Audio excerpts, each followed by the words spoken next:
नमस्कार शेतकरी बंधूंनो, मी Ajay Panchal VIP farming या आपल्या शेतकऱ्यांच्या यूट्यूब चॅनलमध्ये आपल्या सर्वांचं स्वागत आहे. मित्रो, बरेच 7-8 दिवस झाले आपला कोणताही व्हिडिओ आला नव्हता, पण मला एक कंटिन्युअसली शेतकऱ्यांचा कॉल करून असो किंवा आपल्या व्हिडिओच्या कमेंटमध्ये असो की एक प्रश्न वारंवार विचारत होते की हळदीमध्ये तण नियोजन कसं केलं पाहिजे. आपण आता बघा, इथं बघू शकता बऱ्याच ठिकाणी बघा हळद निघाली, पण तिचं तण सुद्धा तेवढंच प्रमाणात वाढलेलं आहे. तर याच्यावर उपाय काय केला पाहिजे. आता हळदीचं जे पेरा आहे भरपूर जास्त वाढला आहे आणि पाहिजे तसे बाया भेटणं वगैरे, म्हणजे निंदून काढायला वगैरे बाया भेटणं याचं थोडंसं प्रमाण बी कमी झाले आणि त्यांना पैसे सुद्धा जास्त लागत आहेत. तर यावर रामबाण उपाय काय करता येते, यासाठी आपण हा व्हिडिओ बनवला. थोडक्यात सांगायला गेलं तर हळदीसाठी असं स्पेशल असं कोणतंही तणनाशक बनलेलं नाही मित्र. जर तुम्ही म्हणत असाल बाजारामध्ये उपलब्ध आहे, एखादी कंपनी म्हणत आहे की आमचं तणनाशक मारा, हळदीसाठी तुम्हाला चांगले रिझल्ट देते, तर असं म्हणू शकतात. पण असं कोणतंही माझ्या माहितीस्तव तर कोणतंही तणनाशक निघालं नाही. याच्यासाठी शेतकरी बहुतेक म्हणजे बरेच शेतकरी बरेचसे असे जुगाड करत आहेत. त्यापैकीच आपण काही जुगाड तुम्हाला सांगत आहोत. हे आपण आपलं एकतर म्हणजे आपला जो ग्रुप आहे, म्हणजे आपल्या शेतकऱ्याचा जे संघ आहे, हे कोणीही तणनाशक मारा म्हणून सजेस्ट करत नाही, पण हे शेतकऱ्यांनी केलेले जे प्रयोग आहेत हे प्रयोग तुम्हाला आपल्याला सांगायचे. यामधून एक प्रयोग म्हणजे आता हळद लागवडीच्या नंतर एक जवळपास आपल्याला 10 दिवसाचा ते 15 दिवसाचा असा कालावधी येते, त्याच्यात हळद उगवून येत नाही. तर मग त्या टाईममध्ये तुम्ही आपलं मिरा 71 सारखं राऊंडअप सारखं मारू शकता, काही प्रॉब्लेम जात नाही. पण जेव्हा एक बार हळद उगवते का नाही, त्यानंतर तुम्ही टर्गा सुपर सारखे लांब पानाचे जे हर्बिसाइड असतात हे तुम्ही वापरू शकता. तुम्ही हळद उगवल्यानंतर गोल पानाचं जर तण मारायचं समज म्हणजे ठरवल्या तर ते शक्य नाही मित्र. तर तुम्ही मारू शकत नाही, कारण त्याच्यानं 100% हळदीवर फरक पडते.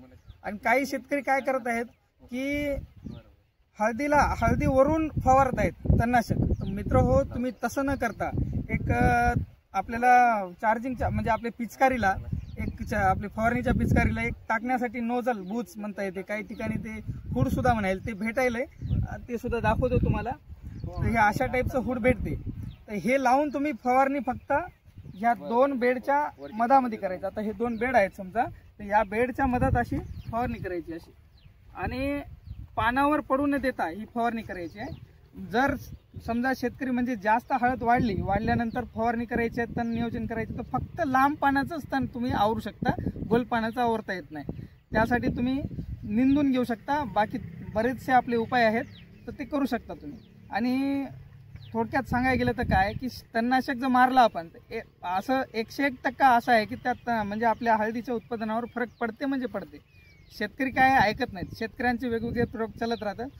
बरेच शेतकरी राऊंडअप, मिरा 71 अशा गोष्टी हळद उगवून झाल्यावर सुद्धा मारत आहेत. आपण क्लेम वगैरे करत नाही की बाबा मारावं म्हणून, असं मी सांगत नाही कोणाला बी, पण मारत आहेत. त्याचा इफेक्ट पडत नाही आहे हळदीवर, पण 100% कुठं ना कुठेतरी एक 3-4 क्विंटल का होईना थोडीशी हळदीमध्ये उत्पन्नामध्ये घट होते. कारण जास्तीत जास्त जेवढं सेंद्रिय तुम्ही शेती करण्याचा प्रयत्न करशाल तेवढी जास्त उत्पन्न सुद्धा येते हळदीमधून. तर त्यामुळे काय आहे, तुम्ही तणनाशक वगैरे थोडं अवॉइड करा. आणि जरी मारलं तरी अशा प्रकारचं हुड वगैरे घ्यायचं. मिरा 71 सुद्धा हळदीला जर सांभाळून मारलं, म्हणजे उगवून जरी झाली 1-2 पानावर जरी आली आणि एकदम सांभाळून असं 2 पानाच्या म्हणजे 2 बेडच्या मधातून असं व्यवस्थित जर मारलं, समजा एक होय असं हुड वगैरे लावून पानांवर ते फवारा वगैरे न उडू देता सकाळी जरा विंड ब्लास्ट म्हणजे हवेचा जरा वेग नसेल तेव्हा मारलं तर जमते, काही प्रॉब्लेम नाही. पण असं कोणतीही कंपनी किंवा कोणतंही अभ्यासक असं सजेस्ट करत नाही की बा तुम्ही हळदीला तणनाशक वगैरे मारावं. तर याच गोष्टी सांगायच्या होत्या आपल्याला. आणि थोडंसं लक्षात घ्या मित्रो, तुम्हाला जर हळद उगवणं झाल्यावर तुम्ही लांब पाण्याचं तणनाशक मारण्यासाठी टर्गा सुपर, एजिल वगैरे तर मारू शकता, काही प्रॉब्लेम नाही. गोल पानाचं मारू नका, शक्यतो निंदून घ्या. आणि जर मारायचंच ठरलं तुमचं, स्वतःच्या रिस्कवर मारायचं असेल, तर तुम्ही फक्त राऊंडअप मिरा 71 मारत असाल तर थोडं असं सांभाळून जरासं हुड वगैरे लावूनच मारून घ्या, एवढीच विनंती. आणि आता यानंतर सुद्धा आपल्याला 1-2 व्हिडिओ बनवायचे आहेत, जे की आपलं एक हुंडमी अळीसाठी राहील. हुंडमी अळी मला 2-3 शेतकऱ्यांनी पाठवले. आता सध्याच्याला तर काही त्या हानी करणार नाही हळदीला आपल्या, पण हुंडमी अळीवर आपल्याला एकदम रामबाण उपाय सांगायचा आहे. पुढच्या व्हिडिओमध्ये आपण ते पण पाहू.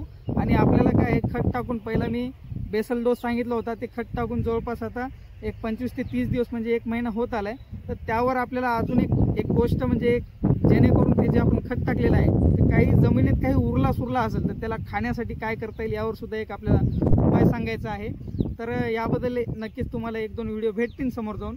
तर तुम्ही आपल्या यूट्यूब चॅनलला नवीनच आला असताना तर आपल्या यूट्यूब चॅनलला सबस्क्राईब करा. यावर आपण नवीन मस्त असे हळदीबद्दल व्हिडिओ बनवत असतो आणि शेतकऱ्यांना मार्गदर्शन करत असतो. धन्यवाद.